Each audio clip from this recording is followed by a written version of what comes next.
Hi friend, welcome back to my channel. कैसे हैं आप लोग? आई होप आप बहुत अच्छे होंगे।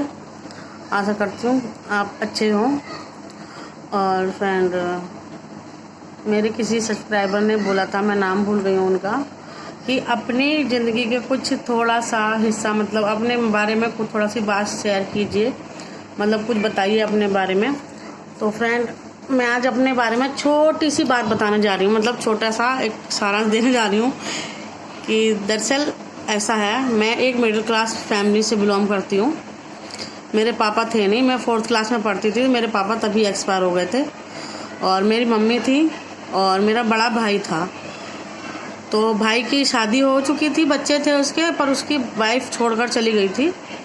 तो हम ही तीनों लोग रहते थे और वो अपनी छोटी बेटी को छोड़कर चली गई, बड़ी बेटी को छोड़कर चली गई थी। तो हम चारों लोग ही रहते थे। मेरी मम्मी दरअसल घरों में चौका बर्तन करती थी और मैं भी जाया करती थी उनकी हेल्प कराने के लिए। जब थोड़ी छोटी थी, जब तक तो खैर घर में रहती थी, जब बड़ी हो गई थी धीरे धीरे मैं भी जाने लगी थी।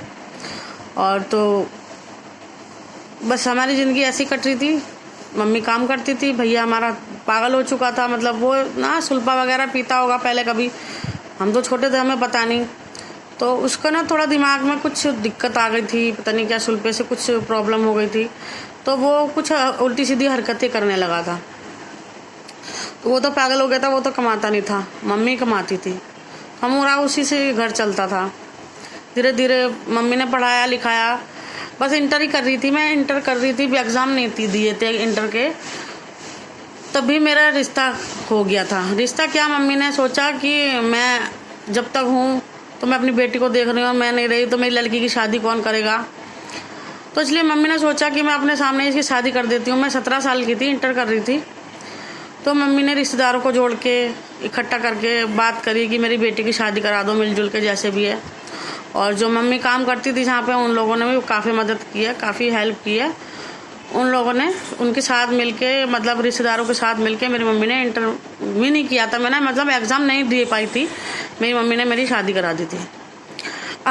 मेरी शादी करा दी थी। तो जब मेरा रिश्ता हो रहा था, मतलब मुझे देखने आए थे, तो मैंने मना कर दिया था कि मुझे शादी नहीं करनी है।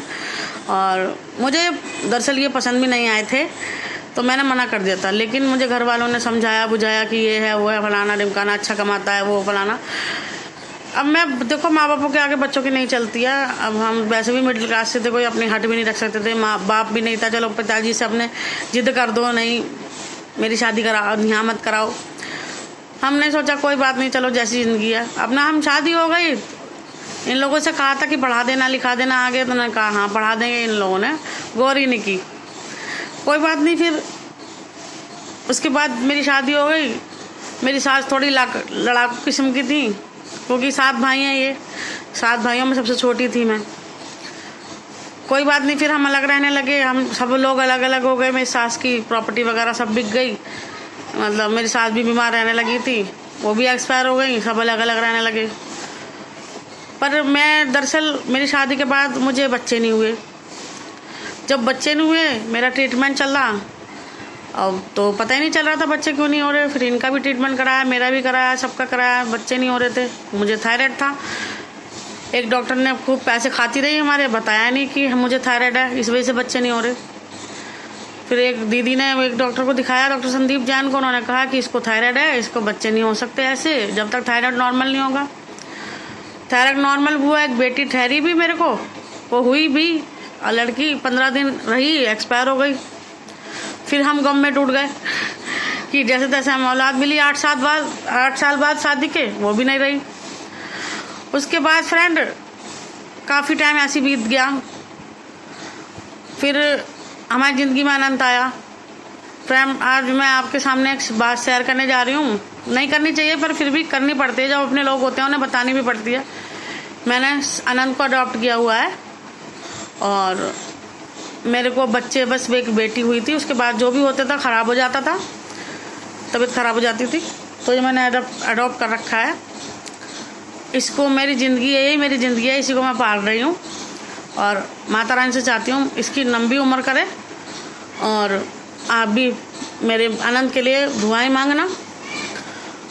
बस उसके बाद मैंने अनंत को लिया है, उसके बाद से मेरी ज़िंदगी थोड़ी सी मतलब जब मेरी बेटी गुजर गई थी ना, उसके बाद से मेरी ज़िंदगी थम गई थी। मतलब सब कुछ बेकार हो गया था, मैंने जीना ही छोड़ दिया था। और मेरे हस्बैंड ने तो ज़िंदगी में कभी मेरी तरफ देखा भी नहीं। दवाइयों के लिए बोलती थी, आज दवाई आ गई, 10 दिन तक की दवाई आई, दवाई खाई। अब 10 दिन के बाद मैंने कहा जी दवाई ख़त्म हो गई है, तो वो और 10 दिन खींच देते थे जब दवाई लाते थे, तो मेरा कोर्स टूट जाता था। तो इसलिए मैं बीमारी बढ़ती चली गई और मैंने इनको कहती भी नहीं थी। जब जो कमाती थी जब तो मेरा इलाज ठीक से हो जाता था। अभी जब शरीर बिल्कुल बेकार हो गया, मैं कमाने कहाँ जाऊँ, मुझसे घर का ही काम नहीं होता, तो मैं बाहर क्या कमाऊँ। बस ऐसे ही चलती रही। फिर ज़िंदगी में मैंने अनंत आया, किसी ने देखा कि मेरी परेशानी देखी, उन्होंने मुझे अपना बच्चा दे दिया। उस बच्चे के सहारे मैं ज़िंदगी काट रही हूँ। अब सोचती हूँ अब ठीक हो जाऊँ, बस बच्चे की खातिर ठीक हो जाऊँ, पर क्या करूँ, शायद किस्मत अभी भी साथ नहीं दे रही है, अभी भी मैं ठीक नहीं हो पा रही हूँ। पर फ्रेंड, आपसे यही आशा करती हूँ कि आप लोग दुआ करो मैं जल्दी से ठीक हो जाऊँ और मेरी ज़िंदगी अच्छे से कटने लगे। मैं अपने बेटे के साथ खुशी खुशी अपनी ज़िंदगी जो भी थोड़ी बहुत मेरी ज़िंदगी बची है अच्छे से काट लो, अपने बच्चों को कुछ दे पाऊँ, संस्कार दे पाऊँ, उसके लिए कुछ कर पाऊँ, बस यही चाहती हूँ। अच्छे संस्कार देना चाहती हूँ, अच्छे से पढ़ाना लिखाना चाहती हूँ, कि ये दिखाना चाहती हूँ कि नहीं, मेरे बेटे को मैंने क्या किया है, मैंने अपने बेटे के लिए क्या करना चाहती हूँ, कि मेरे बेटे को कभी इस बात का गम ना हो मेरे माँ बाप नहीं है ये या क्या है। देखो अभी तो नहीं पता उसको, लेकिन बड़ा होगा कोई ना कोई तो कह ही देगा। ऐसा तो है नहीं, रिश्तेदारों में भी कुछ लोग ऐसे होते हैं जो बोल ही देते हैं, पर मैं चाहती हूँ ना बोले तो कोई अच्छा है, पर ये पता चल ही जाता है। पर मैं चाहती हूँ अपने बेटे के लिए मैं बहुत कुछ करके जाऊँ, इसलिए मैं चाहती हूँ मैं ठीक हो जाऊँ, माता रानी मुझे ठीक कर दे, अच्छे से कर दे, और मेरे पति को भी थोड़ी सद्बुद्धि दे कि वो भी सोचें। करते तो हैं, मेहनत बहुत करते हैं, बट वो ना एक एक रुपया मतलब इस तरीके से रखते हैं, बस सोचते हैं आगे के लिए जोड़ लूँ। अरे अभी का तो पहले सोचो, अभी हम बीमार पड़े हैं, जब तक हमारा इलाज नहीं होगा, हम ठीक नहीं होंगे, तो आगे के लिए कैसे सोच पाएंगे। उनकी सोच कुछ अजीब है। बस यही है मेरी थोड़ी सी कहानी, है तो बहुत बड़ी, लेकिन मैंने आपको थोड़ी सी बताई है। तो फ्रेंड, आप बताइएगा कि मेरी ज़िंदगी में क्या सही था, क्या गलत था, या मैंने कुछ गलत बोला हो। और मेरे आनंद के लिए दुआ करिएगा, मेरे लिए दुआ कीजिएगा भगवान से कि मैं जल्दी से ठीक हो जाऊँ और अपने बेटे को अच्छे से पाल पाऊँ और मैं अच्छे के परवरिश कर सकूँ जी, कल को कोई मुझे उंगली ना उठा सके। बस फ्रेंड, इतना ही कहना था। अगर मेरी कोई बात गलत लगी हो प्लीज़ मुझे माफ़ कर दीजिएगा। Bye friend.